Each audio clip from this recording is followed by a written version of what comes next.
Greetings, and welcome to the Boston Beer Company third quarter 2022 earnings conference call. At this time, all participants are in a listen-only mode. A brief question-and-answer session will follow the formal presentation. If anyone should require operator assistance during the conference, please press star zero on your telephone keypad. And as a reminder, this conference is being recorded. It is now my pleasure to introduce to you Mike Andrews, Associate General Counsel and Corporate Secretary. Thank you, Mike. You may begin. Thank you. Good afternoon and welcome. This is Mike Andrews, Associate General Counsel and Corporate Secretary of the Boston Beer Company. I'm pleased to kick off our 2022 third quarter earnings call. Joining the call from Boston Beer are Jim Koch, Founder and Chairman, Dave Burwick, our CEO, and Frank Smalla, our CFO. Before we discuss our business, I'll start with our disclaimer.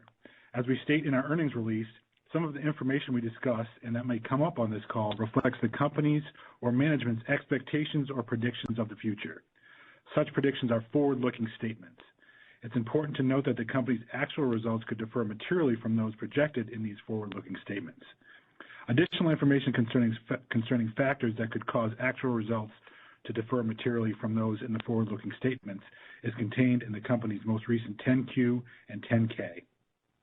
The company does not undertake to publicly update forward-looking statements, whether as a result of new information, future events, or otherwise. I will now pass it over to Jim for some introductory comments. Thanks, Mike. I'll begin my remarks with a few introductory comments and then hand over to Dave, who will provide an overview of our business. Dave will then turn the call over to Frank, who will focus on the financial details of our third quarter results, as well as our updated outlook for the remainder of 2022. Immediately following Frank's comments, we'll open up the line for questions. This quarter, our depletions declined 6%, which is slightly better than our year-to-date trend of down 7%. We grew revenue for the second quarter in a row, driven by the continuing growth of Twisted Tea, while improving our wholesaler service levels and reducing out of stocks. Towards the end of the third quarter, we reached our current target wholesaler levels and currently have the best wholesaler service levels since 2000. Declines in the hard seltzer category and Truly continue to negatively impact our business. The hard seltzer category in measured off-premise channels is down 15% on a volume basis through the first 9 months of 2002, with Truly down 21%.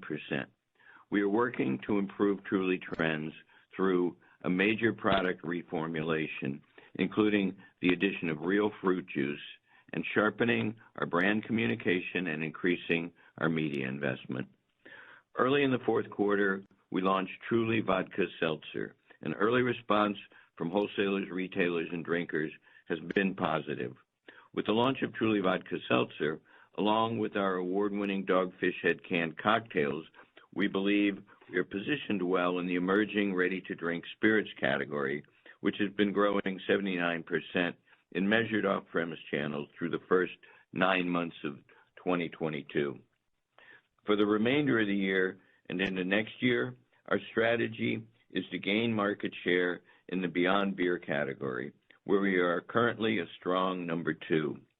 Beyond Beer is growing faster than the traditional beer market, and we believe that this trend will continue for the next several years. Our multi-brand strategy, plus our long history of innovation, have supported our growth over the long term, and we will work hard to capitalize on these strengths going forward. We're thankful to our outstanding co-workers, distributors, and retailers who continue to support our business. I will now pass it over to Dave for a more detailed overview of our business. Okay. Hey, thanks, Jim. Hello, everyone. Our long-term goal is to become the number 1 player in the fast-growing Beyond Beer segment by creating a broad, relevant brand portfolio that enables many pathways to growth. We have the number 1 FMB in Twisted Tea, the number 2 hard seltzer in Truly, and the number 1 hard cider in Angry Orchard. In the near term, our priorities are continuing focus on fueling Twisted Tea, supporting the launch of Dogfish Head canned cocktails, and working to stabilize Truly trends. We're also experimenting and planting new seeds in our search to cultivate new contributors to our future growth. Our third quarter depletion trends reflected continuing growth in Twisted Tea and positive contributions from Hard Mountain Dew, offset by declines in other brands, primarily Truly Hard Seltzer. Excluding the declines in Truly, our depletion volumes increased 14% in the third quarter and 12% for the first 9 months. I'll say more about Twisted Tea in a moment, but first let's talk about Truly. Hard Seltzer volume declined by 17% in the third quarter in measured off-premise channels. We believe there are 4 primary drivers of the continued decline. First, Hard Seltzer has lost its novelty as consumers have been distracted by many new Beyond Beer products entering a hyper-crowded marketplace. Second, the large amount of Hard Seltzer SKUs has caused consumer confusion and makes the segment hard to shop. Third, no one is communicating the core category benefits of refreshment, easy to drink, and variety. Lastly, and partially tied to the macroeconomic environment, we're seeing a volume shift from hard seltzers back to premium light beers with their lower pricing, particularly among 45-plus-year-olds. Whether this continues into the future or reverts back is still to be determined. The Truly brand has not yet overcome these headwinds. Truly volume in measured off-premise channels declined in the third quarter by 25% and it lost 2.8 share points compared to the third quarter of 2021. Our Truly innovation has been well received by consumers as Margarita remains the #1 innovation year to date in all of beer with a 4.1 volume share of hard seltzer.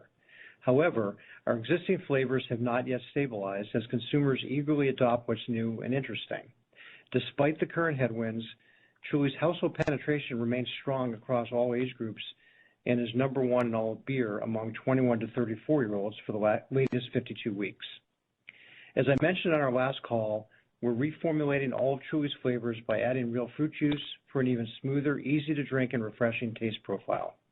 Reformulated Truly variety packs are in the market now and supported by a new ad campaign focused on the flavor improvement, a significant investment in shopper marketing activity, and other promotional programs to drive volume.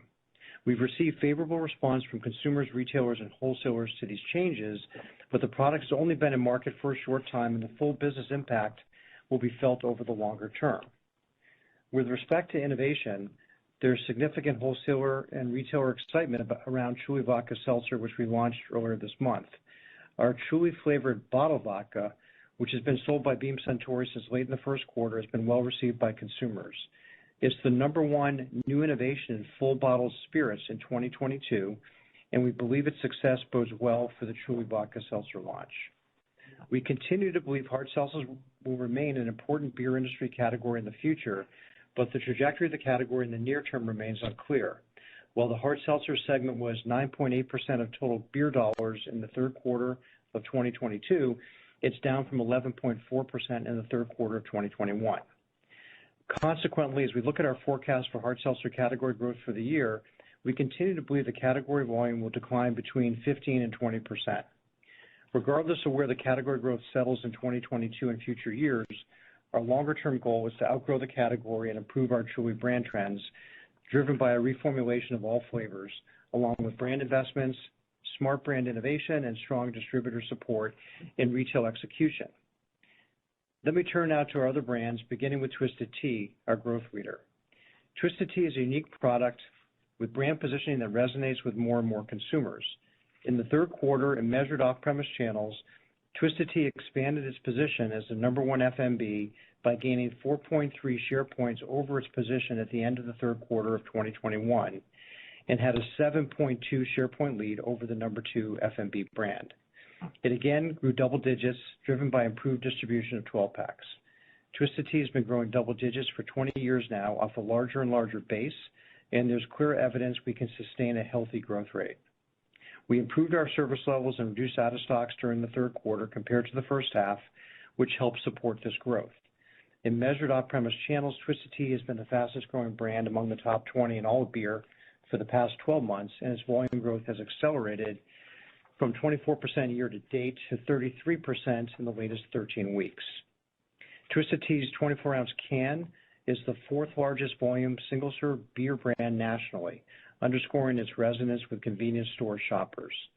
This is despite many competitive offerings entering the market and is a testament to the brand's growing following and the potential upside that remains as we close brand awareness and distribution gaps across the country. Because of its growing 12-pack distribution, the brand is receiving strong retailer support, including expanded promotional and display activity. Additionally, to support pull, we're advertising the brand year-round to increase brand awareness and have received strong response from consumers to our current T-Drop advertising campaign and our large college football-themed initiative, building significantly on our activities from 2021. In the 9 states where it's been launched, Hard Mountain Dew is showing good promise with a 12 share of FMBs in the measured off-premise channels where it's distributed in those markets. We will continue to roll the brand out and expect it to be launched in up to 2 additional states later in 2022. In the first 9 months, our Samuel Adams brand depletions were down low single digits, but the brand did produce growth in seasonals and craft and held share flat in a difficult craft beer market. The Your Cousin from Boston campaign is continuing to attract younger drinkers. In addition, we're seeing growing trends in our emerging non-alc business, where Samuel Adams Just the Haze won the gold medal in the non-alc category at the Great American Beer Festival. Meanwhile, Angry Orchard remains the #1 brand in hard cider with a 46 share of the segment in measured off-premise channels. Angry Orchard brand depletions are down, consistent with the low double-digit declines in cider category trends. Total Dogfish Head brand depletions in the third quarter also declined against a difficult craft beer market. However, our expanded lineup of award-winning Dogfish Head canned cocktails, including the 8-pack Bar Cart Variety Pack, grew depletions significantly in the third quarter off a relatively small base. Dogfish Head canned cocktails are gaining share and are now the 6th largest canned cocktail brand in measured off-premise channels. Turning to our supply chain performance, we're continuing our efforts to improve our supply chain performance and inventory management. We believe our investments in equipment, capacity, improved systems, and processes will help improve our gross margins and continue to improve our service levels over the coming years. In the third quarter, while we saw margin expansion year over year, it was lower than planned due to higher inventory obsolescence, primarily driven by the Truly product transition and the continued slow ramp-up of line efficiencies in our internal breweries. As a result, we've updated our guidance for gross margins for the full year 2022. As I mentioned earlier, we're working hard on our supply chain transformation initiatives and are committed to improving gross margins over time. In summary, despite near-term headwinds, we're optimistic about the long-term outlook for our diversified beverage portfolio. We continue to recover from the slowdown in the hard seltzer segment that experienced unprecedented growth up to the second half of 2021 and are now experiencing changing consumer demand as the environment becomes more normalized. Our company has proven innovation and brand-building capabilities, the top sales organization in beer, and a cash-generative business model with an excellent balance sheet to support long-term growth, even as we navigate some challenges in the near term. Now I'll hand it over to Frank to discuss third quarter financials as well as our outlook for the remainder of 2022. Thank you, Dave. Good afternoon, everyone. For the third quarter, we reported net income of $27.3 million, or $2.21 per diluted share, compared to a net loss of $58.4 million, or $4.76 per diluted share in the third quarter of 2021. This increase of $85.7 million, or $6.97 per diluted share, was due to lapping the 2021 combined direct and indirect costs related to the 2021 slowdown in hard seltzer category growth, as well as increased net revenue and lower advertising, promotional and selling expenses, partially offset by increased income taxes, a non-cash impairment charge in the current quarter, and increased supply chain costs. In the third quarter, we recorded a $27.1 million non-cash impairment charge for the Dogfish Head brand as a result of the company's annual impairment analysis. The impairment determination was primarily based on the latest forecast of brand performance, which has been below our initial projections made at the time of the transaction. We believe there's strong potential for future brand growth, particularly in the canned cocktails category, which is in its early stages of development, and will remain committed to growing the Dogfish Head brand overall.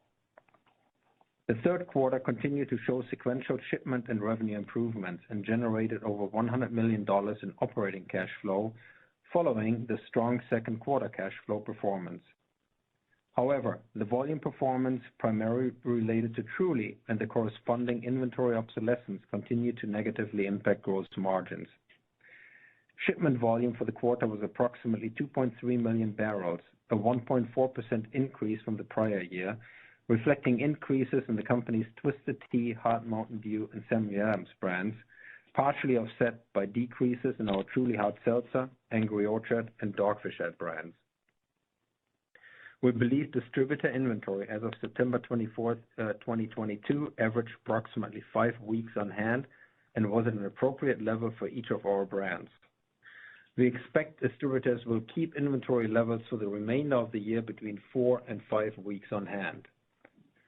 Our third quarter 2022 gross margin of 43.2% increased from the 30.7% margin realized in the third quarter of 2021, primarily due to lapping prior year costs related to the 2021 hard seltzer slowdown, partially offset by higher inventory obsolescence costs and returns. The higher obsolescence costs were primarily related to the recent Truly product reformulation and lower than expected shipments. Inflationary cost increases, primarily due to increased packaging, ingredient, and energy costs, were offset by increased pricing with a net neutral impact on gross margin.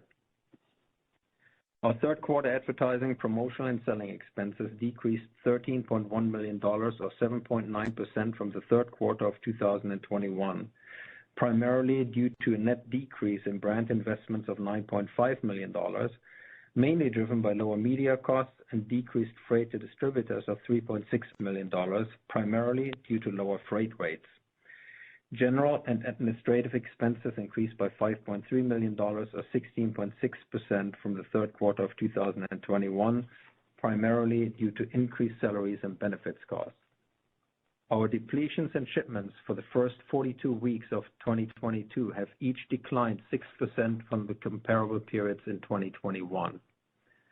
Based on our year-to-date performance and current projections for the fourth quarter, we are narrowing our full year 2022 earnings guidance per diluted share to between $7 and $10 from between $6 and $11.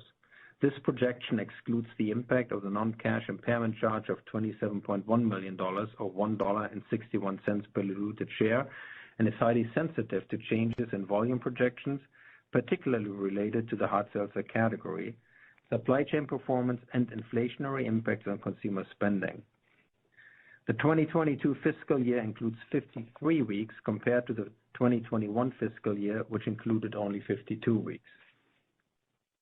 Full year 2022 changes in depletions and shipments are now estimated to be between a decrease of 7% and a decrease of 4%, a change from our previous estimate of between a decrease of 8% and a decrease of 2%. We estimate the 53rd week will have a positive impact of between 1 and 1.5% on our full year depletions and shipments growth rates, and between 4 and 6 percentage points on our fourth quarter depletions and shipments growth rates. We expect increases in revenue per barrel of between 4% and 5%, a change from our previous estimate of between 3% and 5%. Full year 2022 gross margins are expected to be between 42% and 43.5%, a decrease from our previous estimate of 43% and 45%, primarily due to the impact of higher inventory obsolescence as well as lower brewery efficiencies as we slowly ramp up our new integrated variety pack lines. We continue to expect to cover inflationary cost increases through pricing.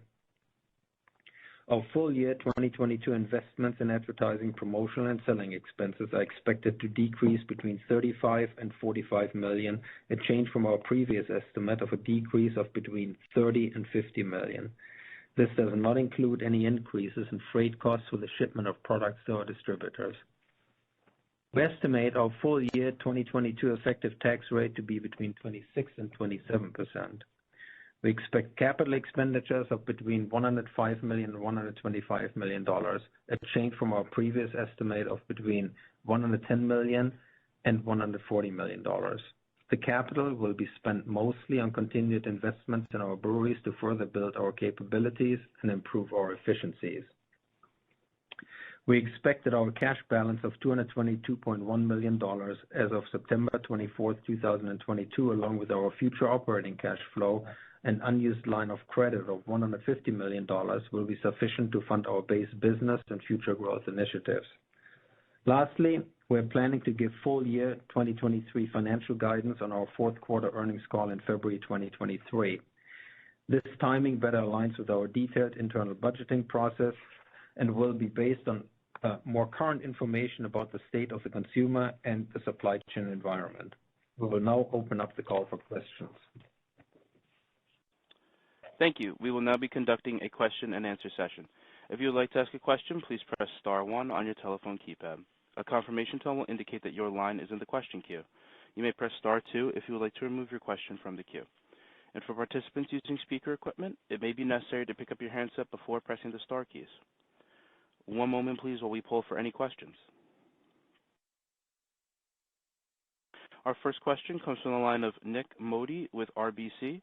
Please proceed with your question. Yeah, thank you. Good evening, everyone. Hey, Dave, hey, how are you? I have two questions. One is on Twisted Tea, and I appreciate some of the details you gave about 12-pack expansion and advertising more during the year, all across the year. But you know, there's still a lot of questions, obviously, from investors in terms of sustainability of this brand, especially given some of the situation that happened with Truly over the last couple of years. So maybe you could provide a little bit more details on why you guys are so comfortable that you can grow this brand going forward, and more importantly, what lessons can you learn from Truly to really apply to Twisted Tea to make sure that you can mitigate risk of, you know, category fatigue, especially as more competitors enter the fray. And I have one more question. Great. Okay, thanks, Nick. This is Dave. I'll take a shot at that. So I think when we think about building any brand, and particularly Twisted Tea, there's really two key levers that we think about. One is about driving physical availability, which is really about making the brand easy to find. And the second is really about mental availability, which is making it easy to think about as a brand. I think what's happened over the last 12 months with the brand is that we kind of hit a tipping point on both of those. From a physical availability perspective, we talked a little bit about this, I think, in the last call, but 12-pack distribution kind of got to that point. It's about 64% ACV right now. So a lot of our larger customers could then promote and support the brand much more aggressively than they had in the past. We also increased space by about 35% this year. So that increase in physical availability kind of helped vault the brand forward. From a mental availability perspective, we've essentially doubled that down on media last year, and then we increased it again this year on a campaign that we know works based on our testing. And we also are on air almost 52 weeks of the year, really driving for incremental reach. So the two of those together have really helped, generate this sort of accelerated growth off of a growing base. Now, having said that, when you look deeper into where we are today, from a physical availability perspective, if you look at convenience stores as an example, which is the biggest channel for FMBs, Twisted Tea Original 24-ounce, which I referenced in the script, is about 69% of the ACV, so that's really well distributed. But our other single-serve flavors like half and half, peach, raspberry, have much less distribution. There's also very little 12-pack distribution within that channel. So we still see a lot of upside. In fact, if you look at our higher developed markets, they will have like maybe 3 or 4 single-serve SKUs in a C-store, and our low developed is like only 1 or 2. So we see upside in that channel. Also, if you look at large format, where it's really about 12-pack game, and again, our Twisted Tea Original 12-pack is in 64% of the ACV. If you look at we have 3 other 12-packs, the Party Pack, half and half, and now Light, which we just launched kind of softly this year, much less distribution. So we still think there's a lot of upside there. And again, high developed market will have probably 3 12-packs, low developed market 1 or 2. We see that also. We haven't talked about it, but on-premise is a fertile ground. We're in draft.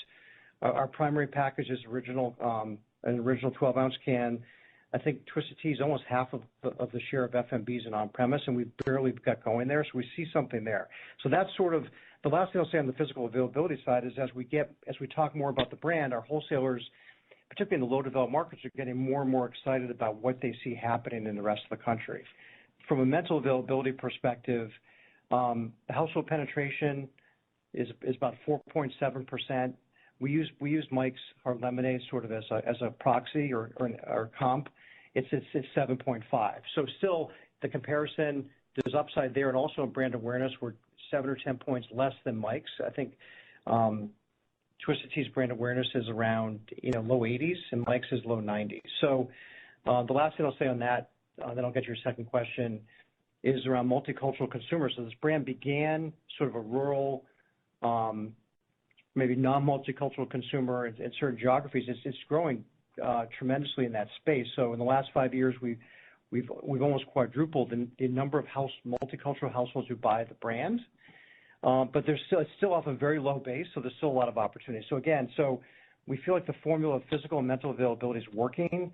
And I'd say, to jump into your second question about what do we learn, I think building a brand slowly, the right way, making sure you're really clear about the consumer and staying really focused in on message and combining both physical and mental availability has really worked with Twisted Tea. And again, a lot of brands have tried to come into the category and they haven't succeeded because thus far, Twisted Tea's been able to do those things really well. And I think for Twisted Tea is a whole lot and I'll let Jim and Frank jump up on this one, but the hard seltzer category was such a unusual, unprecedented moment. It was basically a land grab, a gold rush, whatever you want to say. And I think I would suggest that we innovated successfully, but maybe too much.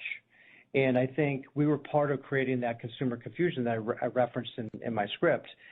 So I think it was just one of those things where the moment was there and we had to grab it. But I think with Twisted Tea, fortunately, it's been built the right way.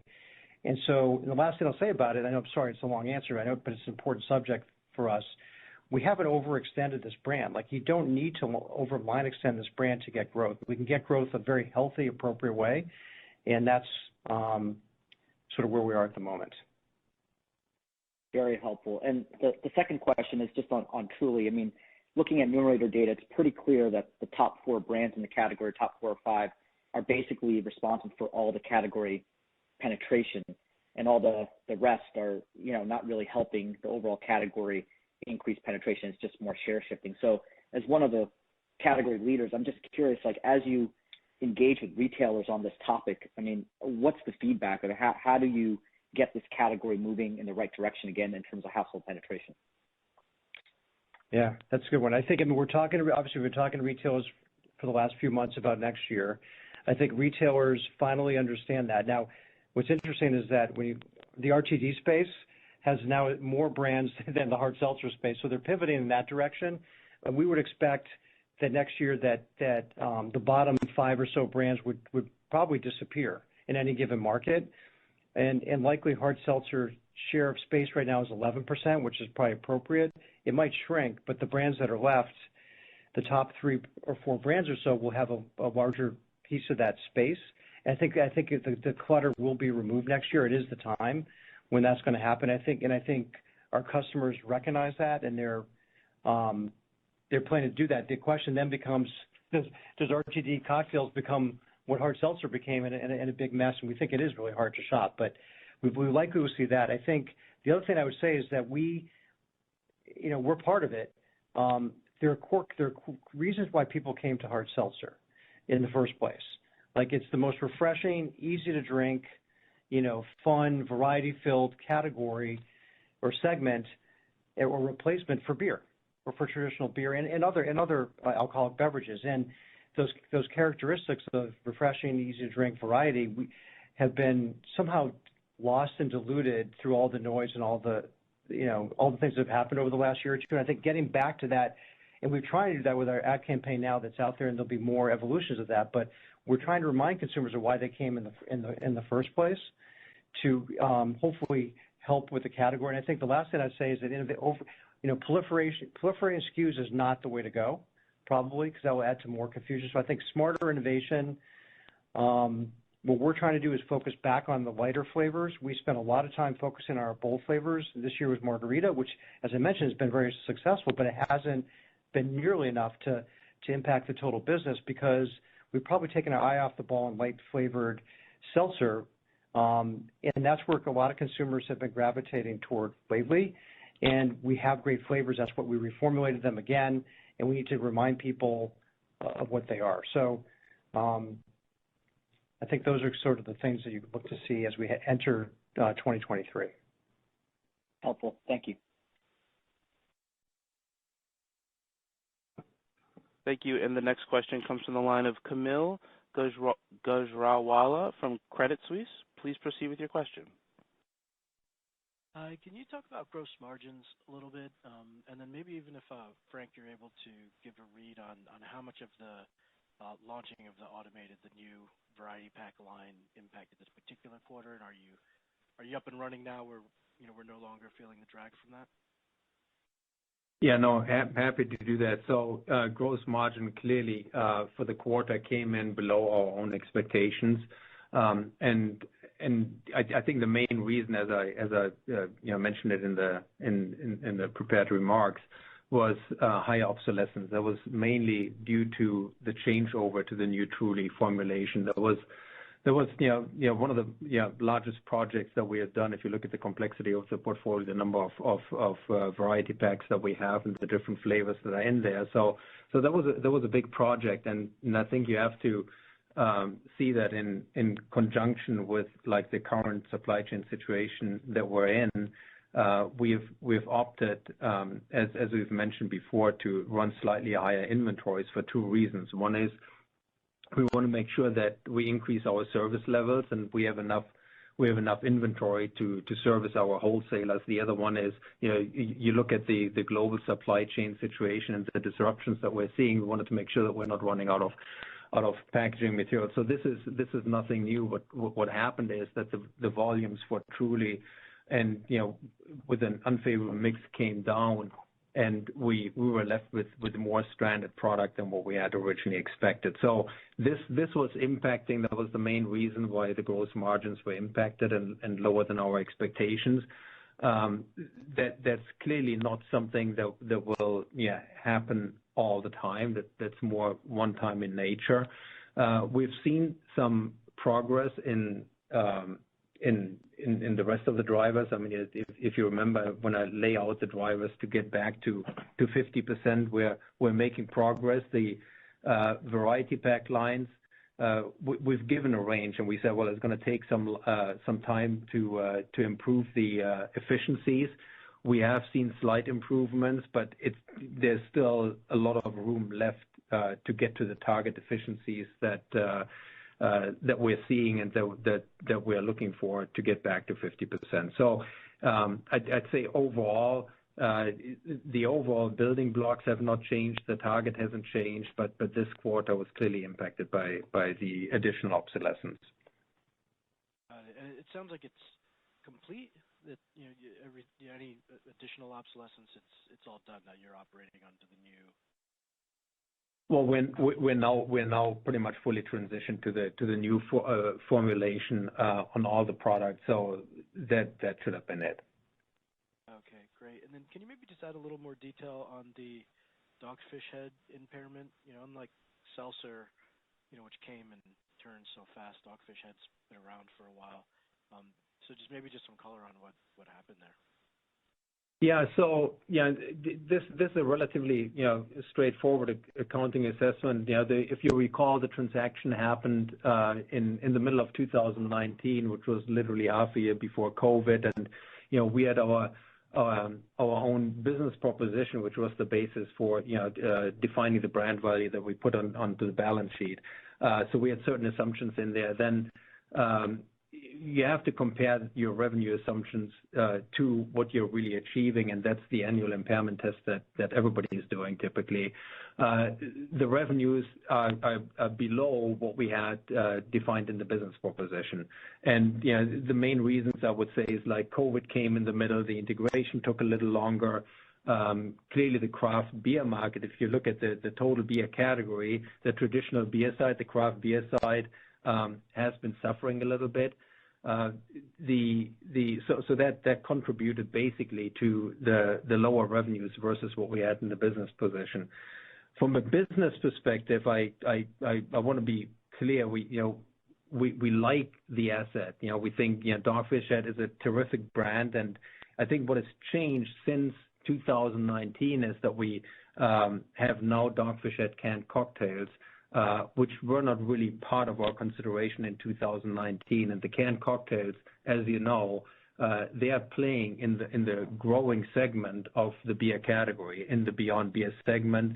They're getting tremendous tractions. We have extremely high growth rates. So if I look at the profile of the Dogfish Head brand portfolio, I'm really happy with that, and I think it will provide a lot of growth and of a different quality, quite frankly, going forward than just having purely the craft beer, which we're kind of considering in 2019. So I think the structure is a healthier structure, but given the size of canned cocktails, it'll take a little bit longer, and that's why we took the impairment. I got it. Thank you. All right. Thank you. And our next question comes from the line of Eric Serotta with Morgan Stanley. Please proceed with your question. Great. Thanks for taking the question. Wondering if you could give us some more color around Truly performance since the reformulation. I realize it's still early, but it has been in the market for a couple of months now. Any green shoots, any more specific data that you could point to? Because when we look at the overall data for the Truly lightly flavored packs, it looks like it's going in the wrong direction. It hasn't really improved. So any help there would be appreciated. Okay, Eric, this is Dave. I think so. We started. It was a lot of like 6 variety packs that we switched over. The first was citrus that which started in early August, and we finished up probably at the end of September. So there's not a lot of impact in terms of our Q3 results. You're not going to really see anything there. But of course, I know you're looking at IRI or Nielsen or whatever you're looking at, which is up to the second. And I think it's still. I would say it's still. First of all, anecdotally, what we're seeing on social media, what we're hearing from consumers, from customers, and from wholesalers is positive about the change in the product. So we feel very good about the reformulation and the quality of product that we delivered. And it's going to take a while. I mean, this is a very competitive market, as you know, and it's not something that would show up like immediately overnight. In terms of green shoots, I mean, I can tell you, we look at Numerator data, for example, and I'm seeing, again, I wouldn't draw any big conclusions, but over the last, 4+ weeks, we've seen buy rates increase. And actually, our buy rate had been going the other way on Truly. This year, we've seen an increase. We're not seeing that actually up, as you're suggesting, like in the share numbers or the volume numbers. But that's a good sign. There are other customers where we've seen actually the brand is growing. I can't really name those customers because we wouldn't be selling there tomorrow if I did. But we are seeing some green shoots. But again, in a couple of large customers. But it's still early. And I think we're in this moment, like with this category, literally people are living week to week and trying to make big conclusions on that kind of pace. And it's just not something that we expect to see. I think as a quarter plays out, then we'll look to see something that's more visible that I don't have to explain to you on an earnings call, something you should see if it's working. Again, the other thing I would say is we like the advertising. It's scored very highly, and we have a pretty elaborate way to test ad copy. But again, it's not like when we increased it. I think I can't remember if we said how much, but we definitely increased it. But it takes a while for that it doesn't have instant results, and it takes a while for that to settle in. And the last thing I'll say is the Truly Vodka Seltzer launch. What we like about that is it is casting a light back onto Truly, right? It's on the brand itself. And as I mentioned, we do have a very large base of consumers still.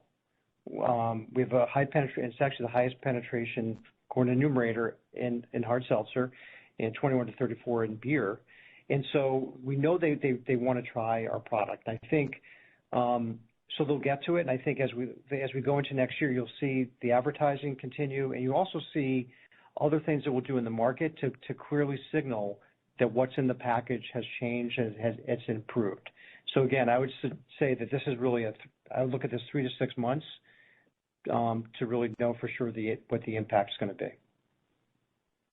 Okay, and then as you look at the broader Truly portfolio, you kind of alluded to you guys being part of the problem in terms of the category confusion or consumer confusion. Are there plans to further rationalize the portfolio? I had picked up that you were discontinuing the Truly Iced Tea, but even with that, do you have too many variety packs out there given where you see the shelf space going? And are there plans to rationalize that? I think that's partly our decision and partly our customers' decisions. But yes, Truly Tea is going away. I think what you're going to see is more of a communication focus on the core brands, the core lighter flavor brands. Citrus, tropical, wild berry. Margaritas perform really well. And lemonade and fruit punch will stay, and they're part of the reformulation as well. So we think we're probably not going to be adding permanent SKUs next year. It's unlikely. And I think what we're going to do is really double back down on the core lighter flavors, and we'll see where that goes. But I think we've been increasing at a pretty good pace. You're not going to see that kind of pace continue. Okay, thanks. I'll pass it on. Thanks. Thank you. And our next question comes from the line of Kevin Grundy with Jefferies. Please proceed with your question. Hey, great. Good evening, guys. Two for me, if I could. Just look, understanding that the 23 and beyond is a lot more important. The guidance for this year implies a really wide range, I guess, given where we are and the fact that we're much of the way through October. So, Frank, maybe just comment on that. Why such a wide range? Where are you within the range now? I think would be helpful to folks. And then a broader question for Jim and Dave. I'll just ask them both now, if that's okay. I guess, given the impairment charge to Dogfish, for the reasons that Frank talked about, I don't think it's lost on folks in terms of what's happened within the craft beer industry. But Jim, it'd be great to kind of get your updated thoughts on sort of the state of the union here in terms of the outlook for beer category volumes within sort of the fourth category that's emerging here with ready to drink. And I think, sorry for being verbose, but kind of the elephant in the room here is, love to get your thoughts on why should investors be confident that malt-based seltzers don't go the way of mainstream beer, and we're potentially looking at low single-digit declines. I know it's a lot worse than that, but at least at the moment, but as we level off here, what gives you confidence that that's going to return to growth? So lot in that. Appreciate your thoughts. Thank you all. All right, Kevin, let me start with the guidance. So, first off, we have narrowed the guidance based on what we've seen. It's still relatively volatile, to be honest. And I think maybe for the shipments guidance that we have, like we narrowed it from -2 to -8, to -4 to -7. Narrowed the pricing range a little bit. So broadly, at the midpoint, we left net revenue largely unchanged. I think where we have a bit of volatility, and we'll be seeing that, I guess, in the fourth quarter. If you look at last year, we had significant shipment declines. The fourth quarter shipments were declining versus the prior year, versus 2020 by roughly 25%, whereas depletions were going up 15%. And that is versus a quarter in Q3 that was growing 11%. So there will be some volatility, and we just wanted to make sure that we capture that in the guidance range. And then, clearly, as you know, and we've mentioned that a number of times, you have the 53rd week that will add a little bit of growth. So year to date, we're roughly, as you know, between 6 and 7%. Well, we have at the end of the quarter 6 to 7% that has improved. Trends have improved, which is a good sign. We hope that's going to continue. But then you add the 53rd week, and then the innovation that we have is a little bit back and loaded, primarily with Truly Vodka.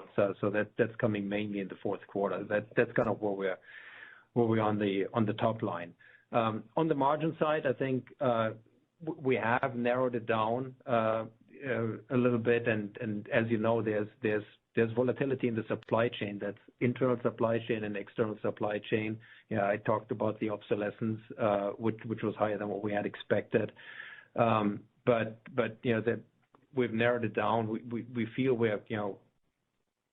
have a good handle on it on the year to go, but it clearly depends also on the volumes. And then as we said before, how much progress we're also making on our efficiencies. And then, on the EPS, I think that, the midpoint hasn't really changed. We just have narrowed it down to $3. So we feel fairly confident that we're going to come in within the range. But it's really the volatility on the top line that provides that drives the width of the range, if you will.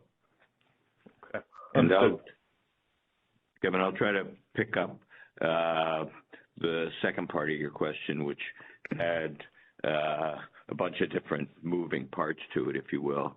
As I interpreted it, your first question was kind of what's the state of the union in craft, and I would say, craft is a mature category at this point. It has become a mainstay in American beer with a substantial drinker base, and it's hard to go into a bar today that doesn't have at least one and often multiple craft beers. So it's a relatively stable and mature category.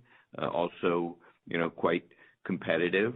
There's still innovation, driving it. As you can see from Boston Beer Company, with the addition of Just the Haze, a non-alcoholic craft beer that just got picked as the best non-alcoholic beer in America at the Great American Beer Festival. So we do still see opportunities, to innovate at an extremely high, industry-leading quality level in craft. But overall, the category it's pretty stable and mature, and that's what we see with Dogfish Head.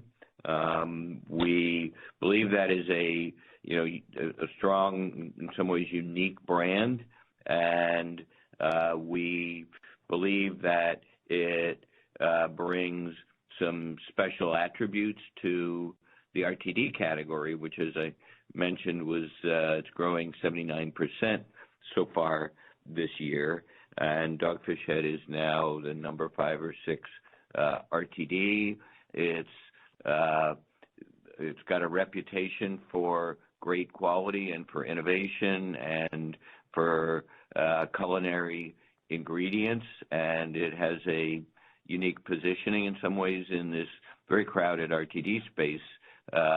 It's a craft producer bringing craft values of innovation, great ingredients, great taste, and overall quality to and kind of off-centered thinking and off-centered consumers to this crowded RTD space. So we feel very good about the strength of the Dogfish Head brand, both in the mature craft category, but also as a unique vehicle for us to bring something special to RTD canned cocktails. You also asked about, what's the future for malt-based seltzers? Is it going to just, start to decline like traditional beer? I don't have a crystal ball on it, but I would say that malt-based seltzers, as opposed to traditional beer, they obviously skew much younger. They're not, they're very appealing to the 21 to 35-year-olds, as opposed to traditional beer, which is struggling a little more with that demographic. And they're very relevant to new, younger drinkers. They're built on variety and innovation. They're built on unique flavors that are, easy to consume. They're not an acquired taste, and they also carry with them, a little bit of a health halo given the lack of bad stuff, mainly sugar and carbohydrates in them. So they are more in tune with the characteristics that younger drinkers want and bring something new to drinkers all across the age range. So I think there is the opportunity with malt-based seltzers to, continue growth there, whether that's mid-single digits, low single digits, double digits, I don't know. But they do have attributes that a significant part of the drinker base finds really attractive. Okay, very good. Thanks for all the time, guys. I appreciate it. Good luck. Thank you. Thank you. And as a reminder, if you'd like to ask a question, please press star 1 on your telephone keypad. You may press star 2 if you would like to remove your question from the queue. Our next question comes from the line of Bonnie Herzog with Goldman Sachs. Please proceed with your question. All right. Thank you. Hi, everyone. I wanted to circle back on guidance with a follow-up. I guess, just thinking about your updated guidance ranges, you narrowed the ranges, but you took the midpoint of your depletions and shipment guidance down by 50 bips and the midpoint of your gross margin guidance down by 120 bips. But I guess, you left the midpoint of your GAAP EPS guidance the same. So I guess I'm just trying to reconcile this. I mean, should we assume your full year, EPS realistically, I guess, comes in toward the low end of your new range, or are you just maybe being conservative on some of the other ranges? No, I think it's more the latter, Bonnie. We're not putting ranges out where we believe we're going to come in at the low end. We're adjusting the ranges accordingly. I wouldn't read too much into the shipments, the half percentage point. We narrowed it on pricing. So the way we're looking at it is really revenue is going to stay about the same. At the volatility that we're seeing in the market, and I refer to also especially growth rates versus prior year, especially when you look at shipments, I don't think we have the precision of half a point, quite frankly. So that's it on the growth. And on the gross margin, we had a few surprises. So I think it would be the latter. So, but I wouldn't expect that. I wouldn't interpret that we would target the lower end of the EPS range. That's not the case.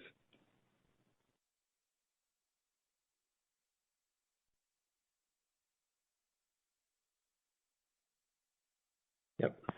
Thank you. And our next question comes from the line of Steve Powers with Deutsche Bank. Please proceed with your question.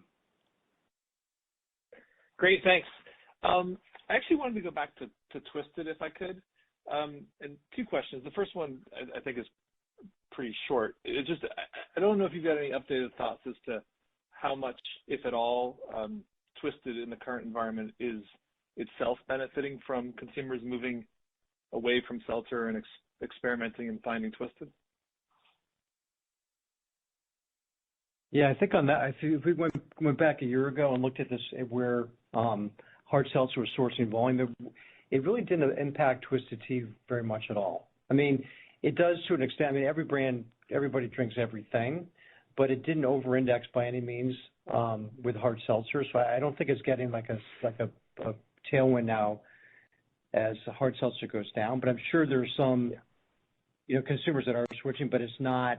I would say it's not material to Twisted's current growth. Okay. And actually, if you look at it, Steve, it goes back to really like this thing started to really kind of tip, I would say, last summer, maybe the first quarter of last year. So when this thing started to accelerate from sort of low, 10, 12% to plus 20, it was really when hard seltzer was still going strong. Yeah. Okay. Okay. And that kind of leads to my second question, and maybe part of the answer is in what you just said, but I kind of going back to how Nick started on the topic. You talked a lot about growing the brand double digits for 20 years. Very patient, deliberate, robust, but relatively deliberate growth. So it feels like the brand has been sort of pulling demand, kind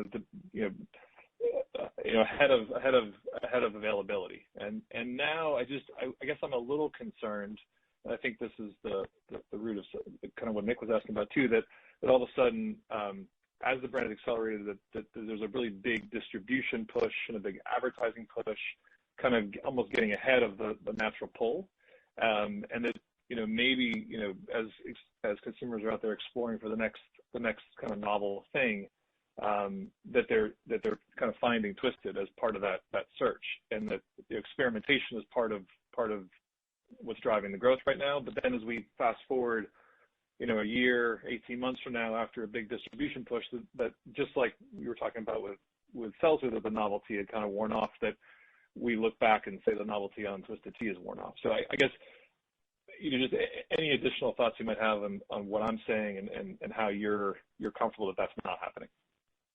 Yeah, and I would say I'll go back sort of to where I was before, which is there's like, the depth of distribution still has a lot of runway. So it's not like we're not even close to the end in terms of whether you look at it by channel, whether it be small format convenience store, large format, single serve, SKUs, multi-pack SKUs. There's still significant runway to drive distribution. And then from a mental availability perspective, we've increased our media, we've increased our awareness, household penetration, but it's still very, very low. It's still low. So it's not, we don't think that we're coming close to sort of peaking. Are we going to grow 30% every year? Probably not. Very unlikely, but we still see a lot of growth there. And I think some of the other things to look at, what I look at when I look at this brand is I just look at convenience store. And I almost could stop right there, because think of that, that's your freedom of choice channel. That's where the consumer walks in. They're not tripping over displays. They're not seeing big price promotions. They're going in and they're making a choice. And this brand is by far and away the number one player in F&B. And in fact, like I said before, it's one of the top 3 or 4 brands in all of beer in convenience stores. And it's always been that way. But again, then you have the geographic disparity where you walk into Montana or Maine or Vermont, and you'll see a full shelf of Twisted Tea. You walk into New York City or LA or Houston, you'll see maybe one or two cans. So this is a brand that clearly has a following. It's been quite narrow, and now it's starting to grow. But it's growing. I don't think we're forcing it on people or pushing it too hard. We do a lot of work on social media. We're not trying to feel like a big brand, and people are finding it. So I guess obviously time will tell. But we feel like again, when you can balance the physical availability, the mental availability, and you still have upside in both of those, then that's a very rare place to be. And I would argue there's probably 2 or 3 brands in this entire category that are sitting in that position. Yeah. Okay. That's fair and very helpful. I appreciate it. Thank you very much. Sure thing. Thank you. And our next question comes from the line of Rob Ottenstein with Evercore. Please proceed with your question. Great. Thank you very much. So, Jim, I'd love to get your thoughts kind of standing back now on, what you're learning about consumer behavior in beverage alcohol, and then how that informs, your strategy and tactics, particularly on Truly. And so, at least what we're seeing, with spirits, Pernod today was kind of like growing mid-single digit, led by premiumization. So the spirits seem to be doing really well. Mainstream beer, is falling, a couple points or so, which is what it has been doing. And then, in the middle there, there's seltzers, and obviously, we're in an adjustment period there. But, my question kind of is, are seltzers priced right, particularly kind of going into a recession, where, seltzers are, I guess, $30 or so a case, Bud Light's $20 a case. You did mention that some of the you were seeing some people trade down, particularly older demographics. But given, that seltzers skew younger, going into recession, do you think the pricing is right for seltzers in general relative to spirits and mainstream beer? And is the pricing right for Truly? And do you need more, promos or some sort of, clever marketing to provide more perceived value? That would be my first question. This is my opinion on it. We are not really seeing a lot of trade down in alcoholic beverages as a whole. A little bit of bump for some sub-premiums, but, the growing categories like a Twisted Tea or Mexican imports, they are premium priced at about that kind of premium, not quite 50%, but that order of magnitude. And, that's where the growth is in beer and in alcoholic beverages in general, is more towards the premium and than the cheap products. And we've seen this in recessions in the past. A craft beer or a Truly or a Twisted Tea, things that are different, unique, they have sailed right through recessions. So I'm guessing that, and it's partly because you're talking about a very affordable indulgence. You might not be able to go out for a steak dinner, but you can come home with, a 12-pack of a premium product and feel good about yourself. So that would be my experience from the past.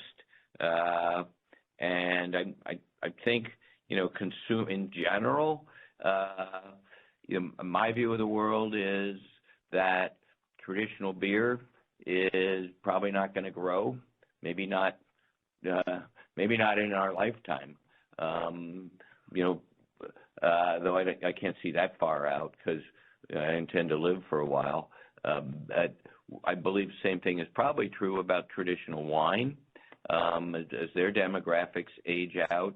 And, in hard liquor, I think the growth is going to be in this fourth category that is not traditional beer, not traditional wine, not traditional spirits. And my belief is that, the beer industry is pretty well positioned there because it generally looks like beer. It's in the cold box. It's the kind of ABVs of beer. It's in beer type packaging, and it's heavy. And, you need high-speed can lines to make it and distributors that can move tonnage. So I see Boston Beer is well positioned in the growing segment of alcoholic beverages. We are the number 2 in this beyond beer category. It's the vast majority of our business, and we're organized around making that kind of products, both in the capital that we put in with high-speed can lines and automated variety packing, and then other capabilities like sensory and flavor people, and a wholesaling network that can get this stuff on the shelves very well in advantageous positions. Great. No, that's terrific and certainly fair enough. Great. And then just one follow-up on Frank, maybe. Can you kind of update us on your latest thoughts in terms of capital allocation? The cash is building nicely on the balance. I mean, you've got a fabulous balance sheet, which is great. Is it time to look at dividends, share buybacks? Are there strategic acquisitions that may make sense? Just trying to get, just updated thoughts on those sorts of questions. Thank you. Yeah, sure. So as you know, I think we haven't really, changed our approach to like how we think about capital allocation. Clearly, the business comes first. We're a growth company. We have our ups and downs, but long term we're a growth company. That's where the investments go in terms of capital. and other investments. And then, we had, like, the last few years were highly volatile and bumpy globally for the world and in which we were operating. So typically, whatever's left over that is not needed for the business, we return to shareholders, and we have a preference for share repurchases, at least in the past, and I don't see that changing in the near term over dividends. When the time is right, and to your point, you look at the balance sheet that looks nicely. I think we feel more comfortable than a year ago. But when the time is right, we'll announce that. Terrific. Thank you very much.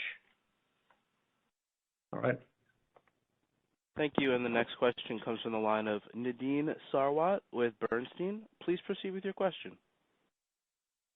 Thank you. All right, so 2 questions for me.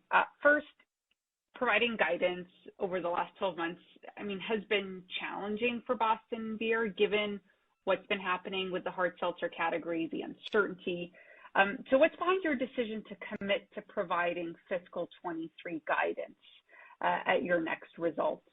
And then secondly, coming back to Twisted Tea, there are many new entrants coming into the hard tea space, most notably Lipton with its alcoholic brand.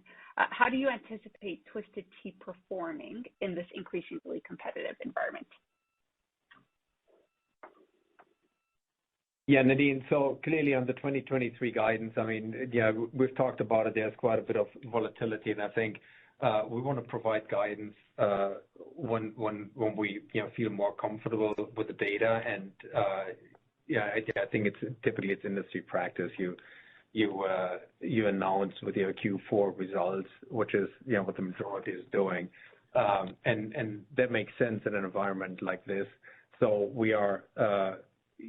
The way we are planning, you have significantly better handle on where the categories are going, where the consumer is going, how we see the progress of our supply chain. So that's the reason why we said, okay, there's no point in giving preliminary guidance now with the Q3 earnings call. We'd rather do that once with the Q4 earnings call. That's the reason why we decided to do that. And I think it's easier for you guys as well. It's going to be better guidance than what we'll be able to provide at this point. And I'll pick up the Twisted Tea question. It's a good question. There's a tidal wave of competitors coming into tea because, it's a large, sizable category that's growing extremely fast, and we live in a very competitive environment. I would say historically, this isn't the first time we've had a bunch of competitors coming at it. Twisted Tea has been around over 20 years, and there literally have been dozens of, Twisted Tea competitors launched from, small startup entrepreneurs to, great breweries like Anheuser-Busch or Molson Coors. And, the dust has settled over 20 years, and Twisted Tea is 90+% of the category. There really is no significant number 2 in the category. Now, that being said, I don't want to dismiss both the quantity and the quality of the next wave of competition coming from, again, everybody from small entrepreneurs to a big multi-$100 billion market cap company with a great track record of beverages like Pepsi. So this is another level of competition, but we withstood it in the past because we have a very loyal, very strong drinker base. People have been drinking Twisted Tea for, a decade or two. It's the only brand that really comes to mind when you think about hard tea. It kind of owns that category, as Dave was talking about, both in physical distribution, where you walk into a store and there's, a block of yellow and blue, and then there's other unknown things that are next to it. that say tea on it, but they don't have the credibility or the longevity or the reputation. And, has the mental availability. If you think about hard tea, you think about Twisted Tea. There's really not much else that comes to mind. So, it's a very competitive business, and whenever you're successful, you're going to get a whole bunch of competitors, and we're going to amp up our investment. We have tremendous support from our wholesalers because this has now become a meaningful part of their business, and they're going to expand our shelf space. But that's all we can do. We can't keep people out, and we can't keep them from trying to be successful, but certainly it is a category where, we dominate it and have for 20 years, and the dust is kind of settled. I guess the nearest analogy would be Mike's Hard Lemonade, and they've had a couple dozen competitors, and they're 90% of the hard lemonade market and have been for over 20 years. So it's not would not be an exception to what goes on in this business for Twisted Tea to maintain its 90% share. Got it. That's very helpful. And maybe just a clarifying point. I didn't mean why wouldn't you provide fiscal 23 guidance today? I simply meant that, some companies might elect to postpone providing guidance at the next results simply because of the lack of simply because of the uncertainty around hard seltzers or the macro environment. But you guys have committed to providing guidance. So I guess that's what I was asking. Okay. Yeah. No, at this point, we haven't made any decision to not provide guidance. We just provided in with our Q4 results. Yes. Understood. All right. Thank you very much. I'll pass it over. Okay. Thanks. Thank you. And as a final reminder, if you'd like to ask a question, please press star 1 on the telephone keypad. A confirmation tone will indicate that your line is in the queue. And our next question comes to the line of Peter Grom with UBS. Please proceed with your question. Hey, good evening, everyone. Hope you're doing well. So you may be going back to that last point on guidance and recognizing that you're choosing not to provide it today. I was just hoping to get your view on whether you have visibility on kind of the gross margin trajectory. And I guess specifically, how should we really think about the pace and magnitude of margin recovery as we look out to 23, kind of lapping some one-time issues that hopefully shouldn't repeat here. And I guess kind of the root of the question is, I'm really just trying to understand, based on what you know today, how quickly can you return to that long-term gross margin goal of kind of north of 50%? Thanks. Yeah, no, fair question. Well, probably, and I try to answer it as best as I can without giving guidance to the back door. But clearly, as I think I've indicated before, we feel good about the building blocks to our gross margin. So what we had this quarter, nothing has really changed that. We know exactly what it takes to get back to 50%. We've, I think, indicated also at the last earnings call, it'll take some time, and we want to see kind of more proof to see it come through. We've started on that journey. For next year, we expect on those different streams, we expect progress. Clearly, the one-timers that we've talked about, the obsolescence charges, a lot of things that happened in the first half of the year, in the aftermath of what happened in 2021, we will take this all into consideration when providing guidance. And I think what I can tell you, fundamentally, when it comes to the gross margin, nothing has changed versus what we really said in the July earnings call. Thanks so much. I appreciate it. Best of luck. Thank you. At this time, there are no further questions, and I would like to turn the floor back over to Jim for any closing remarks. Thank you, everybody, and we look forward to speaking again in February. Thank you, everyone. This does conclude today's conference call. You may disconnect your lines at this time. Thank you for your participation, and have a great day.